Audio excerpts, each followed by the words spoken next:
How to make only friends of friends can like and comment on your public profile info on Facebook Lite. Hello guys, in today's video I'm gonna show you how to make only friends of friends can like and comment on your public profile info on Facebook Lite. First thing, go to Facebook Lite. Here you will find these three lines in the top corner and go down until you find settings and then click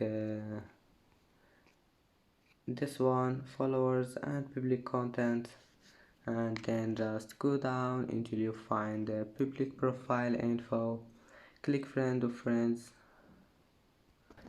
and that's it for today's video. If you like this video, please don't forget like and don't forget subscribe, and thank you for watching this video until the end, and see you in the next video.